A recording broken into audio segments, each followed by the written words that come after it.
정말 예수님의 사랑을 아십니까? 라는 그런 제목으로 말씀을 나누고자 합니다.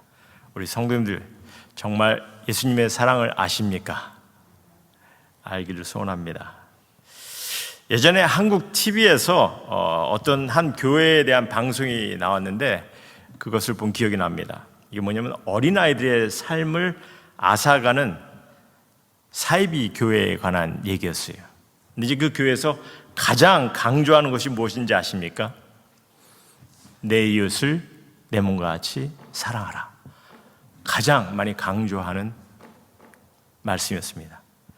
근데 그러한 가르침을 주면서도 어린아이들의 삶을 만신창이처럼 만들어버리는 그런 상황들을, 참 교회도 아닌 거죠, 사실은. 저도 참 그것을 보면서 막 분이 솟고 마음이 좀 안타까웠습니다. 그리고 그걸 또한 보면서 사실 이 사랑이라는 가르침 너무나 귀한 말씀이거든요. 근데 이런 말씀도 또한 때로는 큰 도전을 주지 못할 수 있겠구나, 그런 생각을 좀 해보았습니다. 아니, 사랑이란 말이 이게 많이 왜곡될 수도 있겠구나. 그리고 사실 현실은요, 때로는 이 사랑이란 말로 모든 것을 다 사랑해야 한다는 그런 가르침도 주장을 하는데, 사실 이게 듣기는 참 그럴싸한 말입니다. 보면 모든 것을 다 관용으로 받아들여야 한다는 거죠, 무조건. 그런 의미로 가르친 경우가 참 많아요. 그런데 이게 말은 좋죠. 얼마나 멋있어 보입니까? 모두 다 사랑하리, 뭐 어떤 가수의 노래처럼. 그렇죠? 하지만 잘못된 가르침이 될 수 있고, 이를 인해서 또 피해와 상처를 당할 수 있는 이들도 있습니다. 여러분은 가해자가 막 폭행을 하면서 넌 나를 사랑해야 돼, 그러니까 참아, 그러면은 피해자로서 내가 사랑을 해야 되니까 참자, 맞자, 당하자, 그렇게 하시겠어요? 이게 하나님을 사랑해서 내가 핍박을 받는 것을 참으려 하는 것하고는 이게 다른 얘기죠. 우리는 사랑 때문에 악한 것을, 죄짓게 하는 것을 사랑이란 말로 다 용납하고 받아들일 수는 없습니다. 그래서 예수님께서도 가늠하다 잡혀온 여인을, 그 여인 자체를 불쌍히 여기셨지만 죄를 짓지 말라 하셨어요. 그러니 우리 예수님께서 내가 너희를 사랑한 것 같이 라고 말씀하셨을 때, 정말 예수님은 이게 어떠한 사랑을 말씀하시는지 우리는 이를 바로 알 필요가 있습니다. 우리를 향한 예수님의 사랑, 여러분 좀 놀라지 마시기 바랍니다. 우리를 향한 예수님의 사랑은요, 조건 없는 사랑이에요. 조건 없는 희생의 사랑입니다. 하지만 그 사랑을 경험할 수 있는 데에는 조건을 두셨어요. 제가 이렇게 얘기를 하면 여러분은 어떻게 이해가 될지 모르겠지만, 더러는 이게 무슨 소리야? 난 이렇게 들어본 적이 없는데 목사님 이상한 것을 주장하려고 하나? 아마 좀 그런 생각도 하실 수 있는데, 그래서 오늘 좀 말씀을 보면서 좀 설명을 좀 드리겠습니다. 오늘은 예수님의 그 세 계명 중에 내가 너희를 사랑한 것 같이 너희도 사랑하라 하시는 그 부분을 좀 중점을 두고 말씀을 나누고자 하는데, 내가 너희를 사랑한 것 같이, 아마 이 부분을 우리가 생각할 때 여러분들이 무슨 의미로 말씀하시는지 아시게 될 겁니다. 예수님은 사도들에게 새 계명을 주셨어요. 너희가 그동안 알았고 그동안 듣고 그동안 따르던 그런 계명들이 있지만, 이제 내가 전하는 복된 소식을 따르는 자들로서 이제 내가 새 계명을 주겠노라. 그러니 서로 사랑하라, 이렇게 말씀하셨어요. 여러분들 이를 들을 때 여러분들은 어떻게, 이러한 말씀을 들었을 때 저들이 어떻게 생각했을 것 같습니까? 먼저 곰곰이 생각해 보시기 바랍니다. 예수님께서 이런 말씀을 하셨을 때 저들이 어떤 생각을 했었을까? 아무 생각 없이 알았습니다, 그랬을 것 같습니까? 왜냐면 저들은요, 저도 그랬을 것 같아요. 저들은요, 지금 우리가 알고 있는 계명, 이웃을 사랑하라 하셨는데 뭐가 새롭기에 새 계명이라고 주십니까?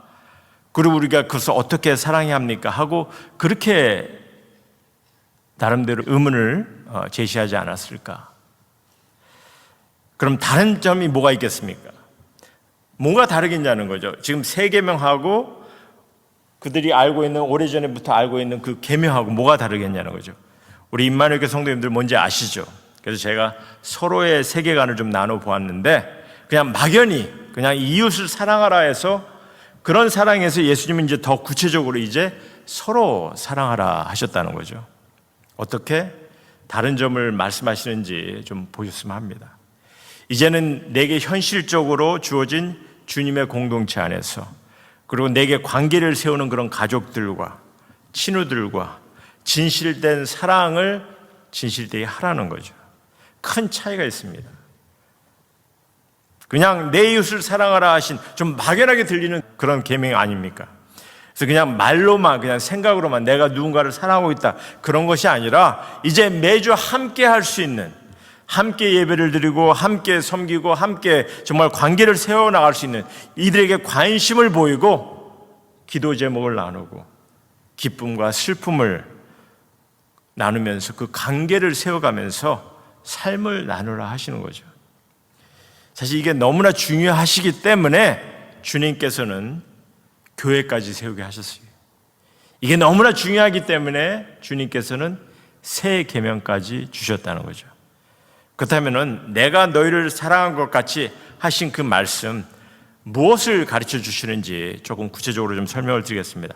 우리 요한일서에 있는 말씀 잠깐 보겠습니다. 요한일서 4장에 보면은 하나님의 사랑이 우리에게 이렇게 나타난 바 되었으니 하나님이 자기의 독생자를 세상에 보내심은 그로 말미암아 우리를 살리려 하심이라. 사랑은 여기 있으니 우리가 하나님을 사랑한 것이 아니요 하나님이 우리를 사랑하사 우리의 죄를 속하기 위하여 화목제물로 그 아들을 보내셨습니다. 아마 우리 임마누엘 교회 성도님들 다들 아실 거예요. 하나님께서 독생자를 이 땅에 보내신 이유가 무엇인지, 우리 그의 십자가의 희생을 통해서 우리의 죄가 사함을 받을 수 있도록 하셨습니다. 그래서 여러분이나 저는요, 이제 우리의 죄의 형벌이 예수님의 죽음을 통해서 치러졌어요. 그래서 우리는 영생의 구원을 받는 그런 복된 소식을 얻게 된 자입니다. 모두가 다들 아실 거예요.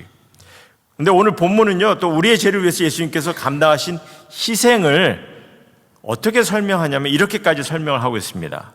우리의 죄를 속하기 위하여 예수님께서 화목제물이 되셨다고. 그럼 화목제물이 어떤 의미인지 여러분들 아십니까? 화목제물, 아마 많이 들으셨을 거예요. 근데 이게 화목제물이 어떤 의미인지 제가 잠깐 좀 설명을 드릴게요. 화목제물의, 그냥 간단하게 설명을 드리겠는데요.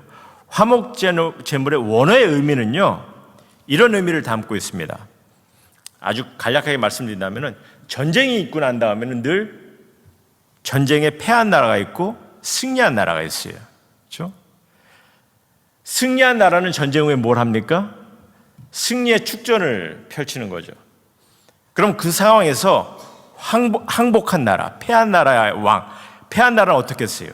이 패한 나라의 왕은요, 승전가를 외치는 그런 그 승리의 그 나라, 그 국민들 앞에서 전쟁에 패한 그 모든 국민들을 대표해서 전쟁의 포로가 되어서 머리를 조아립니다. 그럴 수밖에 없는 상황이 된 거죠. 그래서 사람들 앞에 재물처럼 내몰아치고 조롱거리까지 되게 하는 거죠. 그러니까 패자의 대가를 치르게 하는 겁니다. 물론 전쟁이 끝나고 이제 화목의 표징이 되기 위해서 그런 모습을 보이기도 하지만 어쨌든 재물처럼 내몰아치는 그런 수치스러운 일을 감당하는 그런 모습을 화목제물이라고 얘기하는 겁니다. 이해가 되시겠어요? 그러니까 하나님, 한마디로 하나님께서 독생자 되신 예수님을 세상의 조롱거리로 내몰아치게 하신 거죠. 우리의 죄값으로 예수님께서 내몰아치시며 희생양이 되게 하신 거예요. 하지만 하나님께는 우리가 화목해 할 수 있도록. 이해가 되시겠습니까? 그러니 이런 의미를 예수님께서 감당케 하시면서, 그렇기 때문에 우리에게 이런 의미를 감당케 하신 예수님을 뭐라고 말씀하시냐면, 그런 의미를 통해서 감당케 하신 예수님을 이제 설명하시면서 사랑은 여기 있는데 우리가 하나님을 사랑한 것이 아니라 하나님이 우리를 사랑하셨다는 거죠. 예수님이 화목제물을 되게 하시면서 우리를 사랑하셨다, 이렇게 말씀하세요. 그러니 우린 여기서 하나님의 사랑의 진정한 의미를 여러분들께서 좀 아셔야 됩니다. 당신이 사랑하신 유일한 독생자, 그를 희생시키면서까지 보여주신 사랑이십니다. 하나님께서 지으신 인류를 누구를 막론하고 정말 조건 없이 그 사랑을 받을 수 있도록 하게 하시기 위해서 화목 제물이 되게 하셨어요. 십자가 위에서 그 고통스럽고 처참한 죽음을 겪게 하시면서까지. 그러니 사실 이 사랑은 정말 조건 없는 모든 이들의 죄를 감당하시겠다는, 모든 이에게 사랑을 베푸시겠다는 그런 사랑입니다. 하지만 이 사랑 안에는 사랑의 목적이 있습니다. 사랑을 통해 이루시기를 뜻하신 것이 있어요. 사랑을 통해서 온전히 이루시기를 바라시는 것이 있습니다. 뭡니까? 예수님께서 화목제물이 되셨으니까 이제 이로 말미암아 내가 하나님과의 관계 회복을 경험해야 되는 거예요. 그리고 그 관계 회복을 통해서 하나님과의 사랑을 주고받는 그런 여러분이나 제가 되기를 바라시는 겁니다. 그리고 이를 이루기 위해서, 이 사랑의 목적이 내 안에 이루어지기 위해서 우리에게 조건을 주셨어요. 뭡니까? 믿음인 거죠. 믿음입니다. 그래서 말씀을 드리는 거예요. 우리를 향한 하나님의 사랑, 예수님의 사랑은요, 정말 사실 조건 없는 사랑입니다. 우리에게 뭘 바라시고 하신 것이 아니에요. 우리 가운데 사람을 구분해서 이 사람은 안 돼, 이렇게 차별을 두시면서 십자가를 지신 것이 아니라는 거죠. 정말 조건 없는 그런 사랑을 하셨어요. 하지만 그 사랑을 경험할 수 있는 데에는 믿음이라는 조건을 두셨다는 거죠. 왜? 먼저 예수님께서는요, 그 조건 없는 사랑을 보이신 것은요, 일단 그러니까 예수님께서 조건 없는 사랑은 누구에게나 다 사랑할 수 있도록, 그래서 화목의 관계를 가질 수 있도록 하신 건데, 하지만 그 화목의 관계는 절대로 일방적인 될 수가 없는 거죠. 그러니까 화목의 관계는요, 그냥 하나님만 죽어라 사랑해서 되는 것이 아닙니다. 아니, 이미 하나님께서는 이미 우리를 향해서 사랑을 계속해서 베풀고 계셨어요. 하지만 내 안에 죄라는 것이 이게 우리를 하나님께 되돌릴 수 없는 그런 인간을 만들었기 때문에 우리가 하나님께 다시 화목의 관계를, 이 화목의 관계가 끊어진 우리들에게 예수님의 희생을 통해서 우리가 하나님께 다시 돌릴 수 있도록 하나님께서 하신 거거든요. 그래서 이를 우리가 인식하고 예수님의 공로를 믿었을 때 하나님의 관계가 회복될 수 있도록 하신 것입니다. 그러니 우리 믿는 성도는 이제 그 믿음을 통해서 회복의 관계를 경험하셔야 하는 겁니다. 제가 이제 관계를 경험하셔야 된다 이렇게 말했는데 무슨 얘기인지 아시죠? 여러분들, 관계를 회복시키기 위해서 하나님과의 관계를 회복시키기 위해서 내가 뭔가를 해야 된다, 그렇게 가르치는 이들이 있습니다.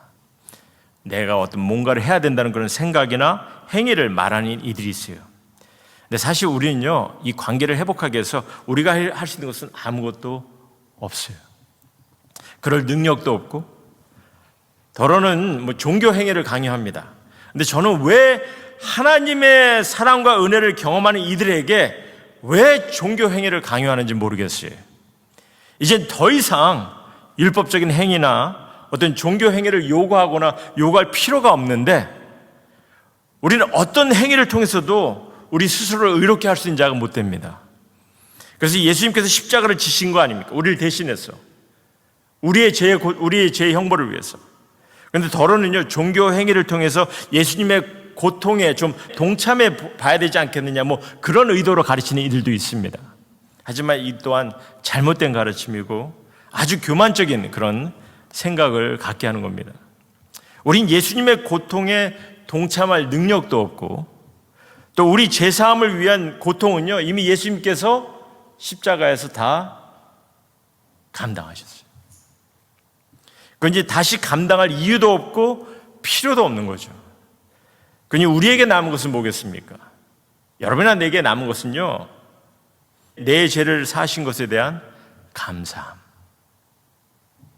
감격됨, 그리고 받은 사랑을 나눠야 하는, 그렇죠?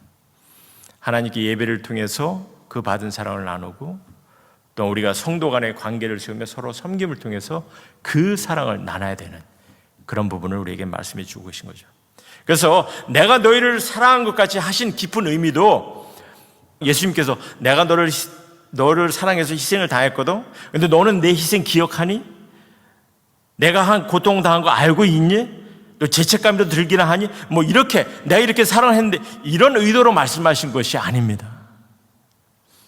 예수님의 사랑을 정말 잘못 알고 있는 거예요. 내가 너희를 사랑한 것 같이 하신 말씀은요, 내가 널 너무나 좋아하거든. 정말 사랑스럽게 여기거든. 그래서 내가 너를 이렇게까지 사랑한 거야. 십자가의 희생까지 감당하면서. 그러면서 새 계명을 주시는 거죠. 그렇기 때문에 내가 너를 사랑한 것 같이 이제 너희도 서로 사랑하라고. 내가 너희를 위해 보여준 희생의 사랑은, 예수님께서 아마 이렇게 말씀하실 것 같아요. 내가 너희를 위해 보여준 희생의 사랑은 아무 조건 없이 너희 죄를 위해서 십자가의 형벌을 감당한 그 사랑이야. 알고 있지? 그리고 그 사랑의 목적이, 그 사랑의 뜻이 이제 너희가 하나님의 사랑을 알고 하나님과 화목의 관계를 회복하기를 바라는 거야. 그것이 내 사랑의 목적임을 내가 알고 있지. 그러니 내가 너를 향한 이 사랑을, 이제 너희도 그 사랑을 나누기를 명하는 거다. 그렇게 말씀하고 계시는 거죠. 그러니 그냥 내가 막연한 일을 사랑한다 하지 말고 이제 정말 사랑의 관계를 세워갈 수 있도록 우리에게 허락한 그 이들을, 그래서 예수님께서 우리에게 뭘 허락하셨습니까? 하나님께서 우리에게 정말 하나님의 가족을 허락하신 것이고, 또한 예수님은 주님의 교회를 세우시게 하신 거 아닙니까? 그러니까 이제 주님의 가족으로서 주님의 공동체로 하나님의 사랑을 나누기를 바라시는 거죠. 서로 섬김과 헌신을 통해서 서로 사랑을 나눌 수 있도록 하기를 바라는 거죠. 그래서 그 사랑으로 내가 사랑을 나누기가 하나님과 화목의 관계를 세워나갈 수 있도록, 내가 관심을 갖고 사랑을 나누는 이들이 정말 예수님의 사랑의 목적을 경험하고 이루어갈 수 있도록, 그래서 저들이 정말 하나님과 화목해 되도록 그것을 주님께서 뜻하시고 우리를 사랑하고 계신다는 거죠. 그렇기 때문에 오늘 요한일서 4장 7절에 있는 말씀 보시면요, 사랑하는 자들아 우리가 서로 사랑하자. 하나님은 사랑은 하나님께 속한 것이니 사랑하는 자마다 하나님으로부터 나서 하나님을 알고, 이런 말씀하십니다. 사랑하는 자마다 하나님으로부터 나서, 어떻게? 예수님의 희생의 사랑을 통해서 우리가 하나님과 사랑의 관계를 회복해야 된 이들이지 않습니까? 그래서 이제 우리는 하나님의 자녀라고 불려진 거예요. 그 사랑 때문에. 그리고 하나님을 알고라는 말이 여기서 사랑하는 사람부터 하나님부터 나서, 그러니까 하나님의 자녀가 되었고 이제 하나님을 알고 있는 것은요, 하나님을 알아가고 있다는 그런 말씀입니다. 즉 하나님의 사랑을 경험하고 있다는 거죠. 계속해서 우리가 하나님의 자녀가 돼서 지금 하나님의 사랑을 경험하고 있는 자임을 얘기하고 있어요. 그럼 무엇을 통해서? 우리가 무엇을 함으로? 우리가 사랑을 함으로 말미암아. 그래서 12절에 이런 결론을 맺고 있습니다. 12절을 보니까 만일 우리가 서로 사랑하면 하나님이 우리 안에 거하시고 그의 사랑이 우리 안에 온전히 이루어지니라. 제가 말씀을 좀 정리하고자 하는데요, 마지막으로 다시 한번 묻죠. 우리 성도님께, 우리 임마누엘 성도님들, 정말 예수님의 사랑을 아십니까? 여러분은 예수님의 사랑을 아시냐는 거죠. 예수님의 사랑은요, 우리를 모두를 향해 정말 조건 없이 십자가의 희생의 사랑으로 베푸셨어요. 그 부분은 다들 아실 거예요. 하지만 그 사랑 안에는 사랑의 목적이 있다는 거예요. 사랑의 뜻이 있음을 기억하시길 바랍니다. 그걸 우리 안에 이루기를 원하시는 것이 주님의 온전한 사랑이세요. 그래서 우리가 하나님의 사랑을 알고 하나님과의 화목의 관계를 회복할 수 있도록, 그 나만 하는 것이 아니라, 그렇죠? 내가 저 사람을 사랑하기 때문에 저 사람 또한 그 관계를 회복할 수 있도록 내가 돕는 거죠.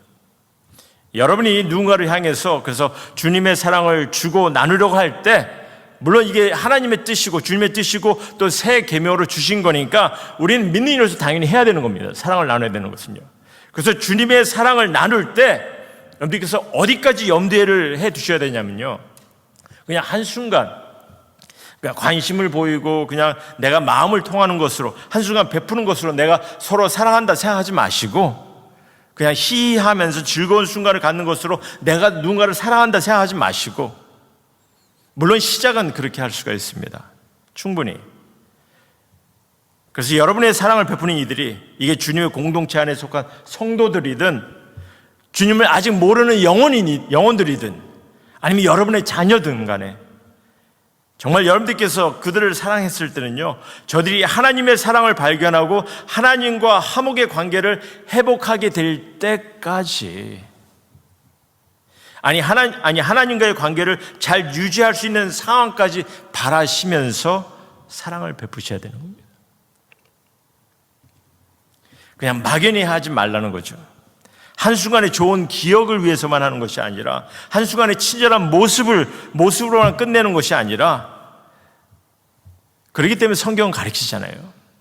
사랑은 오래 참고, 사랑은 무례에 행치 아니하고, 사랑은 자기의 유익을 구하지 아니하고, 성내지 아니하고, 악한 것을 생각하지 아니하고, 불의를 기뻐하지 아니하고, 진리와 함께 기뻐. 왜 그렇습니까?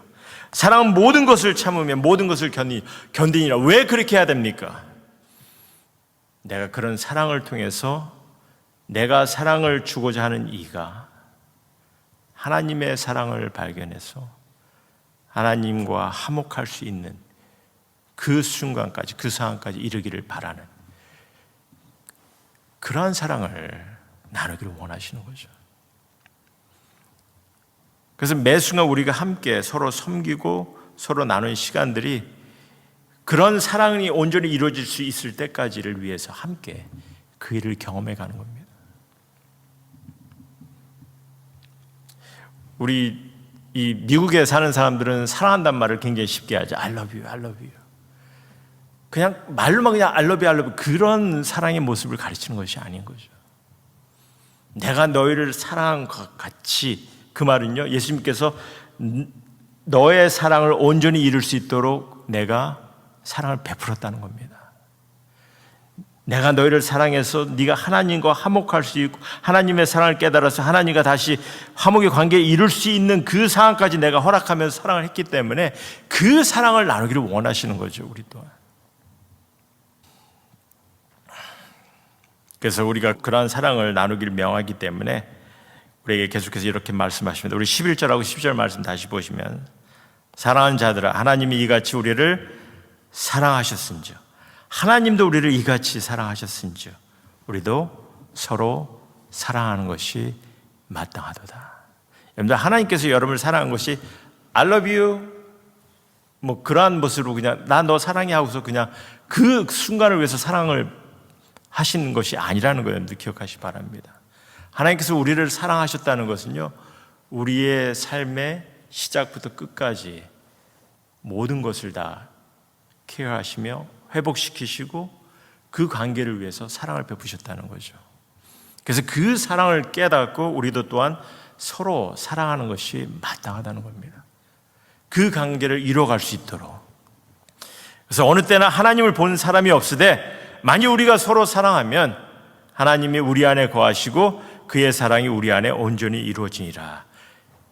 보지 못한 하나님, 볼 수 없는 하나님.